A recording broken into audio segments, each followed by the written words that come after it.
Վարչապետը հայտարարել է, որ ձևավորվում է աշխատանքային խումբ,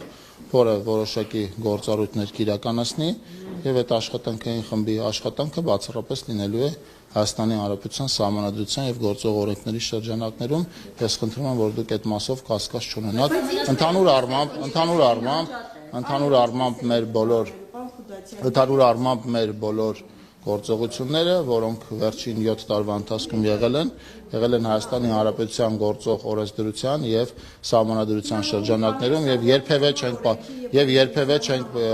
դուք աշխատանքային խմբի աշխատանքի բնույթը գիտեք, աշխատանքային խումբը հրապարակել է, օրինակ, ինչով է ինքը զբաղվելու։ Երբ որ հրապարակի, երբ որ իր աշխատակարգը հստակ լինի, դուք կտեսնեք, որ Հայաստանի Հանրապետության Սահմանադրությանը եւ գործող օրենքներին այն ոչ մի կերպ չի հակասում։ Ես ինքս բացառում եմ այդպիսի իրավիճակ, երբ որ մենք գնանք օրենքներին եւ Սահմանադրությանը եւ նաեւ բարոյականությանը հակառակ։ Եկեղեցի պետությունը միմյանցից անջատ են։ Հարգելի գործընկերներ,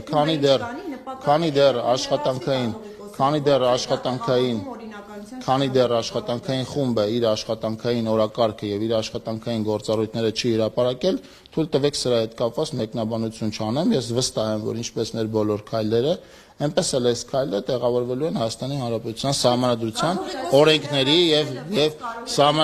օրենքների եւ բարոյականության շրջանակներում։ Իսկ կարող եք նաեւ ակնկալել այդ վարչապետի հայտարարությունից դատել, որ հնարավոր է առաջիկա ընդդեմ գաղափարի Քանի դեռ քաղաքական ակցիաներ չեն լինելու, որովհետեւ մենք քաղաքական գործունեությամբ այդ հատվածով մեզ քաղաքական չի մեր մոտիվացիան, վարչապետը ասել է, որ մեզ ավելի շատ եւ բացառապես այս հարցը ինձ անձամբ այս հարցը հետաքրքիր է, որպես հայ քրիստոնյա